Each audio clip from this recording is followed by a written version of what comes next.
ይህ የምፅዓቱ አዋጅ ነጋሪ አገልግሎት ወቅታዊና ዕለታዊ ወጎችን በማቅረብ ትንታኔ የምንሰጥበት የተለያዩ እንግዶችንም በመጋበዝ የምናቀርብበት መድረክ ነው። መረጃዎችን ያጠናከረ ይዞልን የሚመጣው ፓስተር አለማየሁ ነሙ ሲሆን ፕሮግራሙን የመራና መሰናዶውን ኤዲት በማድረግ ወደ እናንተ የሚያቀርበው ይልቃል አስራት ነው። መልካም ጊዜ።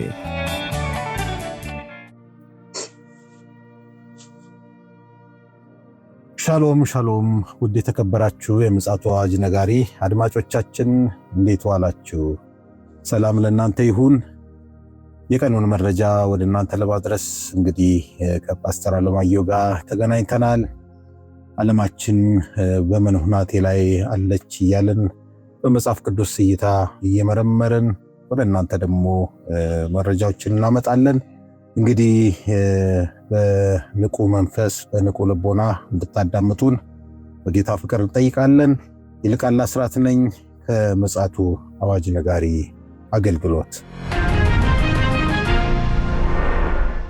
አድማጮቻችን እንግዲህ ሰሞነኛ የዓለማችን ወቅታዊ ጉዳዮች አሁንም በሰፊው በዓለማችን መገናኛ ብዙሃን ላይ እየተንሸራሸሩ ያሉ መረጃዎች እየታዩ ይገኛሉ።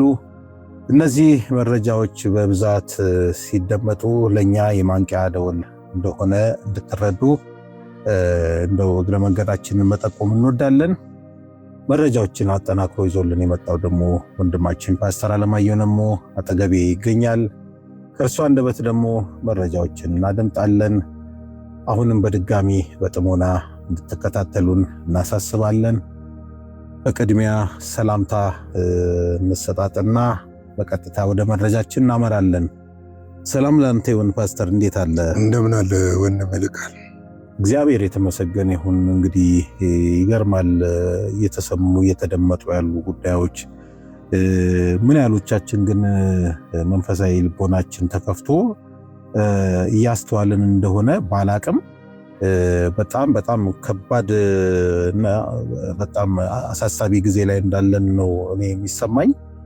እስኪ አንተም እንግዲህ መረጃዎችን እየቆፈርክ እያመጣህልን ነውና ለዛሬ ምን ተገኘ? እስኪ እንግዲህ ባለፈው ጊዜ አንድ ዘገባ ሰርተን ነበረ፣ ታስታውስ ከሆነ ከጊዜ ወደ ጊዜ በአይሁዶች በአክራሪ አይሁዶች እየተጠናከረ የመጣው የክርስቲያን ጥላቻ እየተስፋፋ መምጣቱን እና ይሄ ጉዳይ አሳሳቢ የሆነ መምጣቱ ነው። በእርግጥ አይሁዶች ክርስቶስ ኢየሱስ መጥቷል፣ ሞቷል፣ ተነስቷል፣ አርጓል የሚለውን አያምኑበትም።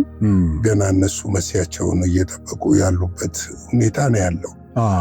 ይሁን እንጂ ከዚህ በፊት ታይቶ በማይታወቅ ሁኔታ በክርስትና እምነት ተከታዮች የሆኑ ካቶሊክም የሆኑ ኦርቶዶክስም የሆኑ በተለይ ደግሞ ፕሮቴስታንቶች ላይ ወይም ደግሞ የወንጌላዊ አማኞች ላይ የጀመሩት ዘመቻ እጅግ ከባድ እንደሆነ እናውቃለን።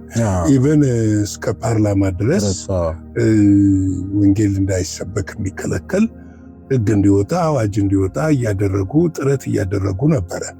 እነዚህ ሁኔታዎች እንግዲህ እየተባባሱ መምጣታቸውን ተከትሎ የእስራኤል ጠቅላይ ሚኒስትር ቤንጃሚን ኔታንያሁ በቅርብ በእስራኤል የተመዘገበውን የተከታታይ የጸረ ክርስቲያኖች ጥቃቶችን የተናጠል ክስተቶች ናቸው በማለት ያጣጣሉ ሲሆን አጥፊዎቹም መቀጣታቸውን፣ ስህተቶቹ መታረማቸውን ገልጸዋል።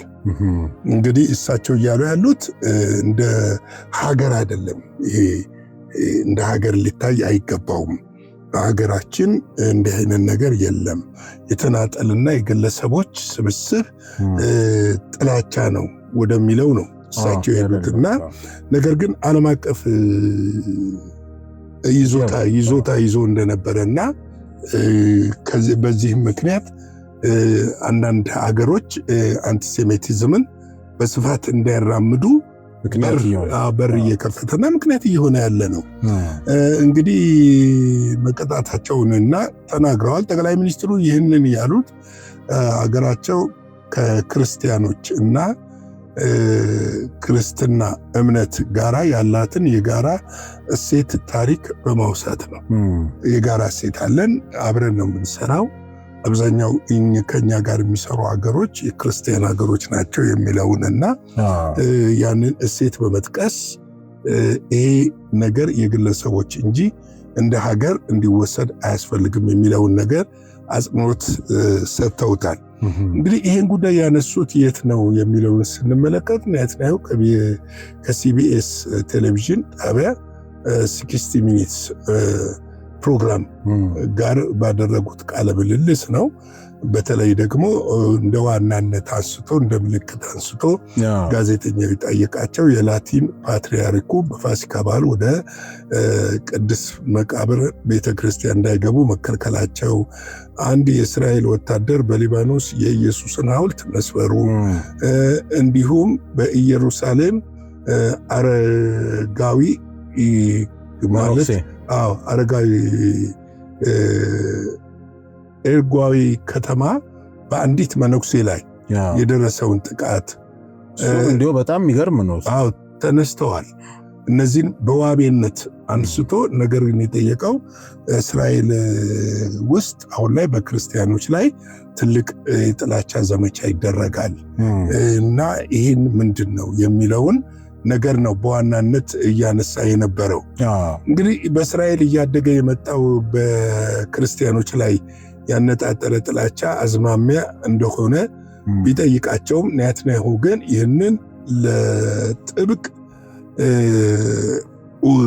በጥብቅ አስተሳሰቦቹን ተከላክለዋል።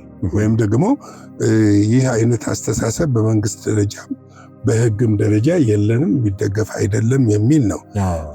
ይህንን ክስ የፈጠራ ወንጀል ሲሉ ይጠሩታል ናትናኤል። ምክንያቱም የፈጠራ ወንጀል ነው ያሉት።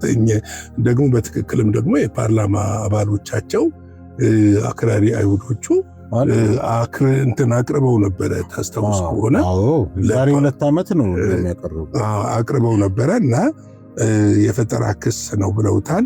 እስራኤል በቀጠናው ክርስቲያኖች በነፃነት የሚኖሩባት ብቸኛ ሀገር መሆኗን ተናግረዋል። በቀጠናው ማለት እንግዲህ ዙሪያ ያሉት ሙስሊም ሀገሮች ናቸው። ከሙስሊም ሀገሮች በተሻለ ሁኔታ ክርስቲያኖች የሚኖሩበት አገር ነው። ዋና እነዚህ ቅዱስ ቦታዎች የሚባሉት እዛ ስላሉ እንግዲህ በአጎራባቻቸው ያሉት አረብ ሀገሮች ናቸው። ከአረብ ሀገሮች አንጻር ሲታይ እውነት ነው። ምንም የሚያወላዳ ነገር የለም። እንደውም እኮ በሚገርም ኦርቶዶክሶቹም ካቶሊኮቹም ገዳሞች አላቸው በኢየሩሳሌም በይዞታ ደረጃ ያላቸው እንዳሉ እናውቃለን። እና የኢትዮጵያም ኦርቶዶክስ ቤተክርስቲያን እንደዚሁ ይዞታ እንዳላት ያው የጥንት ይዞታ እንዳላት ይታወቃል። ነገር ግን ትልቁ ጥላቻ የወንጌል አማኞች ላይ ነው የሚመስለኝ። አሁን ኦርቶዶክሶች ላይ ምናምኖች ላይ ሳይሆን የወንጌል አማኞች በጎዳናዎች ወንጌልን ስለሚሰብኩ ጅምላ ነው መሰለህ ፓስተር። እንዲሁም አንተ እኚህን መነኩሴ ሴት ጠቀስክ እንጂ እንደ ሰንበትም ቢል እነዚህ ካቶሊክ መነኩሴዎች መንገድ ላይ ቆመው በሚወያዩበት ሰዓት አክራሪ አይሁዶች እየመጡ እየተፉ ነው የሚያልፉት። በቃ እንትኑን መልክ ታየዋለህ እዛ ላይ የጥላቻውን መልክና ይሄ ነው እያደገ ዛሬ ላይ መጥቶ አሳሳቢ ሆነው። እሳቸው እንደውም ሲናገሩ ምንድነው በጎረቤት አረብ ሀገሮች ክርስቲያኖች እንደሚጨቆኑና አንዳንዴም እንደሚገደሉ ገልጸው አክለውም የኢየሱስ ክርስቶስ የትውልድ ስፍራ የሆነችው ቤተልሔም በእስራኤል ቁጥጥር ስር በነበረችበት ወቅት 80% ነዋሪው ክርስቲያን እንደነበረ አንስተዋል። አሁን ደግሞ በፓላስታይን ወይም በፍልስጤም ቁጥጥር ስር ስትደረግ ግን ክርስቲያን 20% እና 80% ደግሞ ሙስሊም መሆኑን በምሳሌነት በማነጻጸር አንስተዋል። ይህን በማነጻጸር በማንሳት እኛ እንዲህ አይነት ድርጊት አናደርግም የሚለውን የዓለም አቀፍ ወቀሳና ጫና ለመከላከል ሞክረዋል። እነዚህ እንግዲህ ተከታታይ ጥቃት ድንገተኛ ስህተቶች ስለመሆናቸው የተጠየቁት ጠቅላይ ሚኒስትሩ እነዚህ ክስተቶች ድንገተኛ ስህተቶች ብቻ ሳይሆኑ ከእኛ እሴትና ለክርስትና ካለን ክብር ጋር ፈጽሞ የሚቃረኑ ናቸው ነው ያሉት። እውነታነት ያለው ይመስለኛል። ለምን መሰለ እንደዚህ ያልኩ እነዚህ አክራሪዎቹ ምናልባት ማይኖሪቲ ሊሆኑ ይችላሉ። በወታደሩ ዓለም ባለፈው እኛ ዘግበነዋል። በዚህ በመከላከያው አይዲኤፍ እኔ እንዲሁም ክርስቲያኖች ይኖራሉ ብዬም ኤክስፔክት አላረኩም።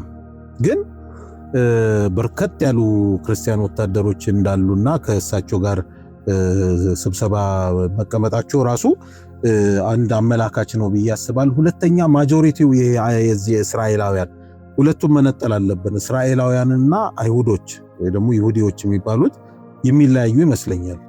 እና የይሁዲ እምነት ተከታዮች እነዚህ አክራሪዎቹ ማለት ነው በአብዛኛው ሴኩላር የሆነ ይመስለኛል ማህበረሰቡ ዜጋው። እንዲያውም የሚገርመው አሁን በቅርቡ ሊደረግ እንዲያውም ያስደነገጠኝ በኢየሩሳሌም ይደረጋል የተባለው በዚህ በሰኔ ወር ላይ የሰዶማውያን ወር አለ አይደል ፍራይዴ የሚለው አሁን በኢየሩሳሌም ዳግም ሊከበር ነው። እና አሁን እነዚህ አክራሪ አይሁዶች መቼም በህጋቸው ላይ ይሄ ነገር ተቀምጧል ጸያፍ እንደሆነ እና እንግዲህ የዛኔ ደግሞ ምናየው ይሆናልና እንዲማለል ነው። አዎ በእርግጥ ምንድነው አንተም እንዳነሳኸው አብዛኛው ከተለያየ ሀገር ነው የገቡት። እስራኤል ከተመሰረተ ከ49 ጀምሮ ከተለያዩ ሀገሮች እና የተለያየ አስተሳሰብ የተለያየ እምነት ያላቸው ናቸው። ሌሎች ደግሞ በመካከላቸውም አይሁዳውያን አሉ። ከአይሁዳውያን መካከልም ደግሞ አክራሪዎች አሉ። እና አብዛኛው እንግዲህ ይሄ ጫና እየመጣ ያለው በእነሱ በኩልም ስለሆነ ነበረ እሳቸው ይህን ምላሽ እየሰጡ ያሉት። እንግዲህ ምንድነው እሳቸው እነዚህ ክስተቶች ድንገተኛ ስህተቶች ብቻ ሳይሆኑ ከኛ እሴትና ለክርስትና ካለን ክብር ጋር ፈጽሞ የሚቃረን ናቸው ብለው የመለሱትና በድርጊቱ የተሳተፉ ላይ እርምጃ መወሰዱንም አብራርተዋል። እንግዲህ በተለይ ደግሞ በዋናነት የጠቀሱት የኢየሱስን መስቀል የሰበረው ወታደር አሁን እስር ቤት ነው ያለው የሚለውን ነገር መነኩሴቱ ላይ ጥቃት ያደረሰው ግለሰብ ፍርድ ቤት ቀርቦ ጉዳዩ እየታየ ነው ያሉት በማለት ማብራሪያ ሰጥተዋል። እኛን አይወክለንም ነው። አዎ እንግዲህ ከኢራን ጋር በተፈጠረው ጦርነት ምክንያት ሰዎች ስብሰባን ለማገድ በተጣለው ክልከላ የላቲኑን ፓትርያርክ በዚህ ምክንያት ነው እንዳይገቡ የተከለከለው እንጂ ክርስትናን ጥላቻ አይደለም። እኔም ወዲያው ጣልቃ ገብቼ እንዲገቡና ጸሎት እንዲያደርጉ ከጥቂት ሰዎች ጋር ተፈቅዶላቸዋል የሚለውን ጉዳይ ነው ያነሱት። ይሄ በአጋጣሚ ጋዜጠኛው ዝም ብሎ ያለፈውን ነገር ለማንሳት የጠየቀው ጉዳይ ሳይሆን አሁን ላይ እየተካረረ የመጣ ጉዳይ ስላለና እነዚህ ነገሮች በአጭር መቀጨት እንዳለባቸው ስለታመነ ይመስለኛል። ምክንያቱም በእርግጥ ያው ወንጌል እውነት ነው። እውነት ሁል ጊዜ ደግሞ ትገፋለች። እውነት ሁል ጊዜ ደግሞ ተጽዕኖ ይደርስባታል። እውነት ነው። አሁን እነሱ በጅምላ ያድርጉት እንጂ በዋናነት ግን ታርጌት እያደረገ ያለው በኢየሩሳሌምም ሆነ በቴል አቪቭ ወንጌል እንዳይሰበክ ለመከልከል የተደረጉ ጉዳዮች እንደሆኑ ጫናዎች እንደሆኑ ይታወቃል። ከዚህ በፊትም ተዘግቧል። በእስራኤል መንገዶች ላይ ወንጌል ሲሰብኩ ሰዎች ተይዘው ታስረዋል። ይሄ በእርግጥ እነሱ ተገፍትረውም ወድቀዋል። እነሱ ጋር ብቻ ሳይሆን እንግሊዝም ውስጥ ተከስቷል፣ አሜሪካም ውስጥ ተከስቷል። በተለያየ ጊዜ ሰርተናል። ምንድነው ምልክቱ? ምልክቱ ምንድን ነው? ምልክቱን ከማንሳት በፊት ፓስተር በጣም ደግሞ ሌላ አሳስ እሱን ላነሳለህ እኮ ነው። ምንድን ነው ምልክቱ? ምልክቱ የታወቀ ነው እንግዲህ ሐሳቢው በትናንትና ዕለት አንድ የአይሁድ ረቢ ሰሞኑን ነው በእርግጥ ብቅ ብለው አለ መሲሁ አለ ምድር ላይ ነው ያለው በቅርብ ይገለጣል ልክ ነው ብለው ለአይሁዶች አብስረዋቸዋል። ይሄ ደግሞ ታዋቂ ራባይ ነው። ይሄ ቀላል ነገር አይደለም። አሁን እንደ ቀልድ ዝም ብለህ አለው እንዴ ብለህ የምታልፈው የመንደር ወሬ አይደለም። እነዚህ ሰዎች አሉ ካለ የሚያውቁት ነገር አለ፣ ኮኔክሽን አለ። ለምሳሌ ኢየሱስ ክርስቶስ 30 እስከ 30 ዓመቱ ድረስ አልተገለጠም። የተገለጠው በሕፃንነቱ ነው የመጀመሪያው። ቀጥሎ በ7 ዓመቱ ወደ መቅደስ ሲሄድ መቅደሱ ውስጥ ከእናቱ ጠፍቶ የቀረበት ነው። ከዛ በኋላ ግን የተገለጠው በ30 ዓመቱ ከመጥምቁ ዮሐንስ እጅ በተጠመቀ ጊዜ ነው። እንደውም አያይዘ ፓስተር በጣም ጥሩ ነው የመጣህልኝ። እንደው አያይዘ ጌታ ኢየሱስ ሲወለድ ያው ማን ነው መጥቶ ያበሰረው ለእረኞቹ? የእግዚአብሔር መላእክቶች አይደሉ? እውነት ነው። እነሱ አበሰሯቸው፣ አቅጣጫ ሰጧቸው። ከዛ 70 ሰገሎች ምናምን መጥተው ደግሞ ሌላ ምልክት ታየ ማለት ነው። አሁን እያየን አሁን ሰሞኑን እየሰማን ያለነው ጉዳይ በተለይ እኔ እናንተ ዘግበነዋል። በአሜሪካን ሀገር የተከሰተው የዚህ የሌላ ዓለም ተብሎ የሚባሉት ያው የጨለማው መንግስትና የወደቁ መናፍስቶች ነው ብለን አምነናል። እንዴት ነው ሊገጣጠም የቻለው? ምክንያቱም መጀመሪያ መቅደም ያለበት ማብሰሩ አይደለ? ሐሰተኛው ክርስቶስ ከመምጣቱ በፊት መንገድ መከፋፈት አለበት፣ መጠራረግ አለበት። ስለዚህ እነዚህ ከሌላ ዓለም መጡ የሚባሉት አካላትና አሁን አንተ የነገርከን የአይሁድ ራባዩ ድንገት ተነስተው ሂዝ አራይቭ ነው ያሉት። እንደውም እዛ ላይ ይታያልና አሁን ግጥምጥሞች ነው ወይስ እንደው በአጋጣሚ ነው? በአጋጣሚ አይደለም። እያንዳንዱ ነገር በፕላን ነው የሚሄደው። ምክንያቱም የጨለማው ሰራተኞች እያንዳንዱ ነገር በስኬጁዋል በተሰጣቸው ጊዜ ነው እየሰሩ ያሉት። ያ ጊዜ በእርግጥ በእግዚአብሔር ዘንድ እውቅና አለው። ምንም ከእግዚአብሔር የተሰወረ ምንም ነገር የለም ስለሌለ፣ ነገር ግን ተፈቅዶለታል። ያው ሊመጣ ግድ ስለሆነ ልክ ነው። እሳቸው አራይቭ ሲሉ ቀጣዩ ምንድነው ብለህ የምታስበው? መቅደሱ ነው መገለጥም። አራይቭ ነው መቅደሱ ነው የምታስበው። መቅደሱ ደግሞ በእነሱ ቴክኖሎጂ 3 ወር አይፈጅም። ስለዚህ መቅደሱ ከተሰራ በኋላ ይሄ አራይቭ ብቅ ይላል። ልክ ኢየሱስ በመጥምቁ ዮሐንስ እጅ ከተጠመቀ በኋላና ትንቢት ከተነገረለት በኋላ ወደ ምድረ በዳ ሄዶ 40 ቀን ጾም ጸሎት አድርጎ ከምድረ በዳ ብቅ ብሎ አገልግሎት እንደጀመረ እንደዚሁ መቅደሱ ሲያልቅ መሲህ ተገለጠ፣ ንጉሳችን መጣ ብለው በልልታ በሆታ በጭፈራ ዘንባባ ዝንጣፊ አንጥፈው ልብሳቸውን አንጥፈው ይቀበሉታል። ይሄ እንደሚሆን ግድ ነው። ለዛም ይሆን ክርስቲያኖችን ማጽዳት እንደዚህ አክራሪ በእነሱ ሐሳቤ ማለት ነው። ይሄንን የክርስቶስ የሚሉትን እነሱ ለማጽዳት አውሬው በነጻነት እንዲነግስ ሌላ ሐሳቤዎች መከልከል አለባቸው። ነገር ግን በጣም የሚገርም ነገር ደግሞ በዓለም ላይ አሁን የምናየው ነገር እጅግ በሚያስገርም ሁኔታ በፍጥነት እዚህ አዲስ አበባችን ላይ ነው እንጂ ጭቅጭቅ በየቦታ ያለው ወንጌል በኃይል በስልጣን እየተሰራ ነው ያለው። በጣም በፍጥነት አረብ ሀገር ሳይቀር ከዚህ ቤት ወንጌል አይገባባቸው የሚባሉ አይቀር። ለምሳሌ ቻይና እንኳን ሳይ ፓስተሮች እየታሰሩ እያለ በአሁን ሰዓት እስከ 500 እና 600 ሚሊዮን ክርስቲያኖች እንዳሉ እየታመነ ነው ያለው። እንግዲህ ይሄ ዛሬ 20 ዓመት 100 ሚሊዮን ነበሩ። እንግዲህ በዚህ 20 ዓመት ውስጥ ደብል ነው። እና ምን ልል ፈልጌ ነው፣ ፍንጮች እየታዩ ነው ያሉት። ናትንያሁ ይሄንን መናገራቸው ማስተባበያ መስጠታቸውና ይህ ነገር ትክክል አይደለም ማለታቸው ዝም ብሎ የመጣ ጉዳይ አይደለም። አሁን ላይ በክርስቲያኖች ላይ የሚፈጸመው ጫና እየበረታ ስለመጣ ነው። ለዚህ ነው እኛ መጸለይ ያለብን፣ ስለዚህ ነው መትጋት ያለብን። አውሬው እንግዲህ ወደ መገለጡ ሲመጣ መከራ ሊጭን ይችላል። እሳቱ አይቋረጥም።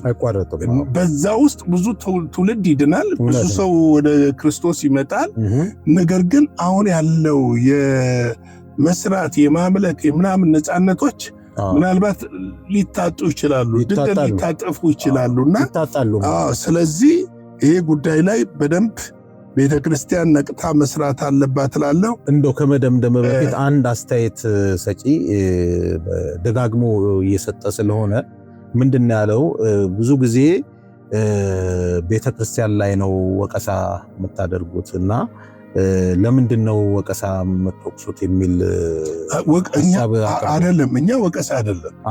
እኛ ወቀሳ ሳይሆን አገልጋዮችም ስለሆን ቤተክርስቲያን ውስጥ ስላለን ከተማ ውስጥ ስላለን እየተደረገ ያለውን ነገር ስለምናይ ትኩረት ወዴት እንደሆነ የቤተክርስቲያን መሪዎች ስለምንመለከት ብዙዎች ለወንጌል ተርበው ተጠምተው እያለ አሁን ላይ ያለው ርብርብ ምድራዊ ነገር ላይ መሆኑ ይህንን አጽንኦት ሰጥተው ነቅተው ተዘጋጅተው ወደ ወንጌሉ እንዲመለሱ ነው። ከወንጌሉ እየተሸሸ ነው፣ እየተራቀ ነው። ዛሬ ለወንድሜ ወቀሳ ሊመስለው ይችላል። ዛሬ እኛ የምንዘራት እቺ ትንሽ የማንቃት ነገር ምናልባትም 2 3 4 5 6 ቸርቾችን ልታነቃና በእነሱ ምክንያት ሌሎች ወደ ተሐድሶ ሊመጡ ይችላሉ። ዛሬ እልም ብሎ ጭልጥ ብሎ ሰዎች ከወንጌል እየወጡ ነው ያሉት። ወንጌል የሚታወቀው እሁድ ዕለት ብቻ እየሆነ ነው። ወንጌል የሚታወቀው ሚድዊክ ላይ ያለ ሰርቪስ ላይ ብቻ እየሆነ ነው። እሱም ስለ ስኬት ነው።